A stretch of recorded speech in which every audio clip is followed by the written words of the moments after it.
Breaking news, এই মুহূর্তের সবচেয়ে বড় আপডেট। এসএসসি মামলায় বড় রায়, স্বস্তিতে রাজ্য সরকার।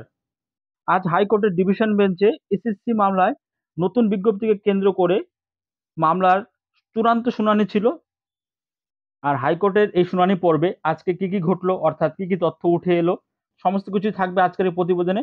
পাশাপাশি যদি নতুন বিজ্ঞপ্তি মেনে, অর্থাৎ নতুন বিধি মেনে যদি নিয়োগ হয়, তাহলে কি কি সুবিধা হতে পারে নতুনদের জন্য, বা যারা কর্মচ্যুত শিক্ষক রয়েছে তাদের ক্ষেত্রে কি কি সুবিধা হতে পারে বা কি অসুবিধা হতে পারে, সমস্ত কিছু কিন্তু আমরা আজকের এই প্রতিবেদনে আলোচনা করব। তাই শুরু থেকে শেষ পর্যন্ত ভিডিওটি দেখবে। আর আমাদের এই চ্যানেলে নতুন হয়ে থাকলে অবশ্যই চ্যানেলটি সাবস্ক্রাইব করে রাখবে। নমস্কার বন্ধুরা, সজল এক্সক্লুসিভ ইউটিউব চ্যানেলের পক্ষ থেকে আরও একটি ইনফরমেটিভ ভিডিওতে তোমাদের সবাইকে স্বাগত জানাই। আমাদের প্রতিবেদনগুলো ভালো লাগলে অবশ্যই চ্যানেলটি সাবস্ক্রাইব করে পাশে থাকবে। আমাদের ইউটিউবের পাশাপাশি ফেসবুক সোশ্যাল মিডিয়াতেও ফলো করতে পারো। বন্ধুরা দেখো, আজকের বড় আপডেট, বড় জয় এসএসসি, নতুন নিয়োগ বিজ্ঞপ্তিকে চ্যালেঞ্জ করে মামলা খারিজ হলো হাইকোর্টে। আমরা সবাই অবগত আছি যে এসএসসির পক্ষ থেকে যে নতুন রিক্রুটমেন্ট নোটিফিকেশন একটি বেরিয়েছিল, 2025 সালে যে নতুন গ্যাজেট প্রকাশ হয়েছিল, সেই গ্যাজেটকে কেন্দ্র করে হাইকোর্টে সিঙ্গেল বেঞ্চ, তারপর ডিভিশন বেঞ্চে মামলা গিয়েছিল। আজকে 16 জুলাই সেই মামলার রায়দান ঘোষিত হলো। সেই রায় কি বলা হলো, সমস্ত কিছু আমরা আজকের প্রতিবেদনে জেনে নেব। দেখো, 16 জুলাই কলকাতা হাইকোর্টে বড় জয় স্কুল সার্ভিস কমিশনের। 2016 সালের নিয়োগের নতুন রুল জারি ও অতিরিক্ত শূন্য পদে নিয়োগের বিরোধিতা করে কলকাতা হাইকোর্টের ডিভিশন বেঞ্চে যে মামলা দায়ের হয়েছিল তা খারিজ করে দিল আদালত। এর আগে বিচারপতি সৌমেন সেন ও বিচারপতি স্মিতা দাসের দেওয়া ডিভিশন বেঞ্চের নির্দেশে জানিয়েছিল দাগিরা পরীক্ষায় বসতে পারবে না, অর্থাৎ যে টেন্টেড ক্যান্ডিডেট ছিল সেই টেন্টেড ক্যান্ডিডেট কিন্তু এই নতুন প্রক্রিয়ায় বসতে পারবে না, সেটা অলরেডি ডিভিশন বেঞ্চে জানিয়ে দেওয়া হয়েছে। তবে 2016 সালের রুল 2025 সালে এসে সংশোধন করা এবং 2025 সালের শূন্যপদের সঙ্গে 2016 সালের শূন্যপদ জুড়ে দেওয়া কেন হলো, এই প্রশ্ন তুলে ডিভিশন বেঞ্চে মামলা দায়ের করা হয়েছিল। সেই মামলা গত শুক্রবার ও সোমবার দিনভর শুনানি চলে ডিভিশন বেঞ্চে। এরপর রায়দান স্থগিত রেখেছিল ডিভিশন বেঞ্চ। তবে বুধবারের নির্দেশে ডিভিশন বেঞ্চ সমস্ত আপিল খারিজ করে দেয়। এসএসসি জারি করা নতুন বিজ্ঞপ্তিকেই বহাল রেখেছে আদালত, অর্থাৎ 2025 সালের যে নতুন গ্যাজেট প্রকাশ হয়েছে সেই গ্যাজেট মেনেই কিন্তু এই নিয়োগ হবে। আপাতত ডিভিশন বেঞ্চে এটাই বলা হয়েছে। আমরা আর একটু জেনে নিই বিস্তারিত। মামলার শুনানিতে রাজ্যের বক্তব্য কি ছিল? দেখো, শুনানিতে রাজ্যের অ্যাডভোকেট জেনারেল কিশোর দত্ত বলেছিলেন, শূন্য পদে হেরফের করা বা পরিবর্তন করা বেআইনি কিছু নয়। স্কুল সার্ভিস কমিশনের রুল অনুযায়ী শূন্য পদ যোগ করে নিয়োগ করা যায়। ফলে 2025 সালে নতুন রুল করে যেটা করা হয়েছে সেটা আইন অনুযায়ী করা হয়েছে। আর শিক্ষাগত যোগ্যতা এনসিটির গাইডলাইন মেনেই করা হয়েছে। ন্যূনতম যোগ্যতার নম্বর কিছু বাড়ানো হয়েছে, সেটা তো স্বাভাবিক। যোগ্যতা মান কি আরো কমানো হবে কি? আমরা সামান্য বাড়িয়েছি। আগে ন্যূনতম 45% পেলে পরীক্ষা বসা যেত, সেটা এখন 50% করা হয়েছে। যারা বেশি যোগ্য তাদেরকে সুযোগ করে দেওয়া হয়েছে। অর্থাৎ 2016 সালের যে নিয়োগ বিধি ছিল সেখানে কিন্তু আবেদন করার জন্য 45% নাম্বার পেলেই শিক্ষার্থীরা আবেদন করতে পারত। তবে নতুন নিয়োগ বিধিতে সেটা বাড়িয়ে করা হয়েছে 50%। এটা কিন্তু একটু অসুবিধার বিষয় রয়েছে, আমরা পরে আলোচনা করব। পাশাপাশি রাজ্যের অ্যাডভোকেট জেনারেল প্রশ্ন তুলেছিলেন মামলাকারীদের এই মামলা করার অধিকার নিয়ে। এ বিষয়ে এজি বলেন, কোনো চাকরি প্রার্থী কি এই আইনগত অধিকার আছে যে তিনি 10টি পদের জন্য প্রতিযোগিতা করবেন নাকি একটা পদের জন্য, সেটা ঠিক করার সেটা তারা ঠিক করার কে? এইভাবে মামলা করে সেই দাবি করাই যায় না। শুধু তাই নয়, হাইকোর্টের এখতিয়ার নিয়েও প্রশ্ন তোলে স্কুল সার্ভিস কমিশন। শুনানিতে স্কুল সার্ভিস কমিশনের পক্ষে আইনজীবী কল্যাণ বন্দ্যোপাধ্যায় বলেন, এই মামলার জন্য হাজার হাজার প্রার্থী পরীক্ষায় অংশগ্রহণই করতে পারবেন না। আপনি যদি যোগ্য হন তাহলে কিসের এত ভয়? লড়াই করুন সবার সঙ্গে। কলকাতা হাইকোর্ট যদি এখন এই মামলায় কোনো নির্দেশ দেয় তাহলে সেটা তাদের এখতিয়ারের বহির্ভূত হয়ে যাবে। স্কুল সার্ভিস কমিশন আরও যোগ্যতা সম্পন্ন প্রার্থী চায়। নবীন প্রার্থীদের চাইছি আমরা। আদালত যেন সেখানে হস্তক্ষেপ না করে। আমাদের উদ্দেশ্য অভিজ্ঞতার সঙ্গে বয়সেও তুলনায় নবীন আসুক। কল্যাণবাবুর আরও বক্তব্য, মামলার কারণে বিগত 9 থেকে 10 বছর ধরে স্কুল সার্ভিস কমিশন নিয়োগ করতে পারেননি। যোগ্যতা সম্পন্ন প্রার্থীরা বসে রয়েছেন, কেউ 40% পেয়ে পাশ করেছেন, কেউ 75% পেয়ে। আমরা 75% যে পেয়েছেন চাইব নিশ্চয়ই তাকে সুযোগ করে দিতে। ফলে স্কুল সার্ভিস কমিশন নাম্বার বাড়িয়ে ভুল কিছু করেনি। পাশাপাশি তিনি বলেন, স্কুল সার্ভিস কমিশনের 2016 সালের রুল আগেই সংশোধন করা হয়েছে 2019 সালে। ফলে 16 সালের রুল অনুযায়ী বিজ্ঞপ্তি জারি না করে কেন 25 সালে রুল তৈরি করা হলো, এই প্রশ্ন অবান্তর।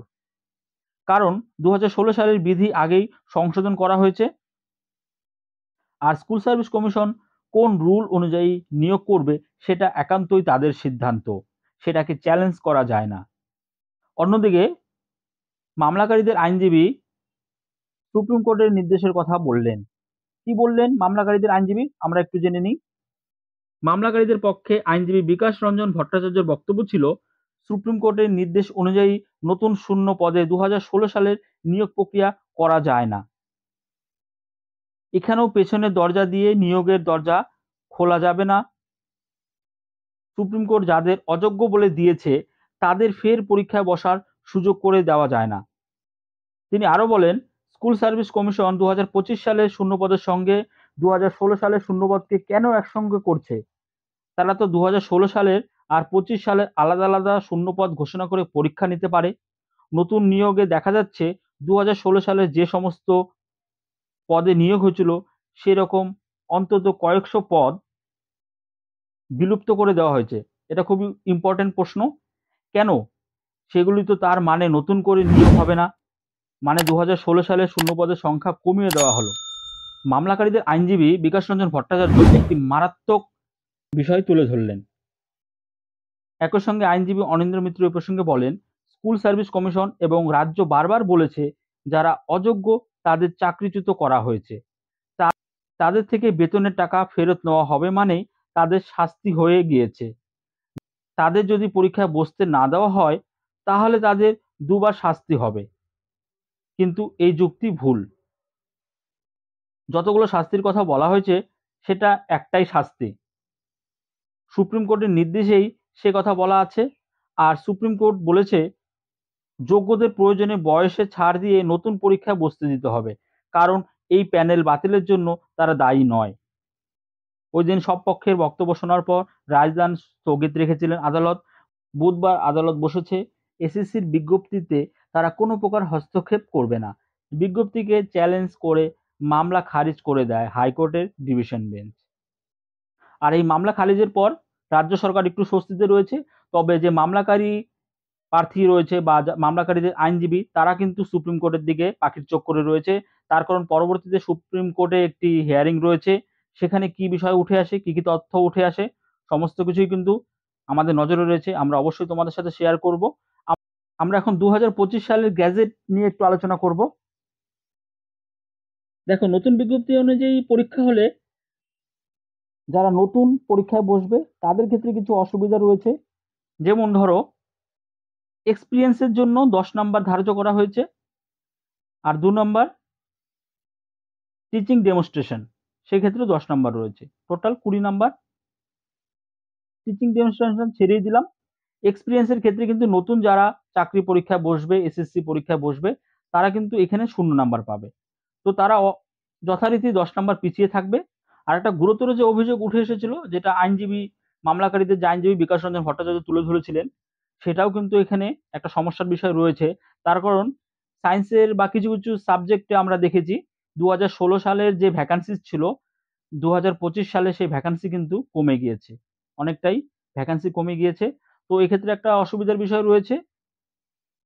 আর যারা চাকরিচ্যুত শিক্ষক শিক্ষিকা তাদের ক্ষেত্রে একটি বড় অসুবিধার বিষয় হলো যে আগের 2016 সালের নিয়োগ বিধিতে বলা হয়েছিল জেনারেল ক্যান্ডিডেটরা 45% নাম্বার পেলে আবেদন করতে পারবে।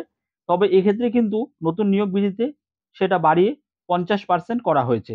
তো এই কারণে এই 5% না থাকার জন্য অনেক শিক্ষক শিক্ষিকা যারা এই প্রক্রিয়ায় অংশগ্রহণ করতে চায় তারা কিন্তু পারবে না। আবার নতুন যারা পরীক্ষায় বসবে তাদেরও যদি এই নাম্বারটা না থাকে, 50% যদি না থাকে গ্র্যাজুয়েশনে, তারাও কিন্তু এই প্রক্রিয়ায় অংশগ্রহণ করতে পারবে না। এটা কিন্তু একটি বড় অসুবিধা অবশ্যই। আর পরবর্তীতে সুপ্রিম কোর্টের হিয়ারিং রয়েছে, সেক্ষেত্রেও কিন্তু যারা পিটিশনার রয়েছে, যারা চাকরি হারিয়েছে, যোগ্য ক্যান্ডিডেট, তারা পাখির চোখ করে রেখেছে। এখন তাদের দাবি তারা এই পরীক্ষায় বসবে না। তাদের সাথে অন্যায় করা হয়েছে। তারা যোগ্য, কেন তাদের চাকরি চলে গেল অযোগ্যদের জন্য? তো রিভিউ পিটিশন করে যাতে চাকরি তাদের বাঁচিয়ে আনা হয়, সেই দাবি তাদের রয়েছে। পরবর্তীতে সুপ্রিম কোর্টে কি নির্দেশ আসে, সমস্ত কিছুই আমরা তোমাদের সাথে শেয়ার করব। তো ভিডিওটি যদি ভালো লাগে, ইনফরমেটিভ মনে হয়, অবশ্যই একটি লাইক করবে। আর এই ধরনের আপডেট প্রতিনিয়ত পাওয়ার জন্য আমাদের চ্যানেলটি সাবস্ক্রাইব করে রাখবে। দেখা হচ্ছে পরবর্তী প্রতিবেদনে। ধন্যবাদ।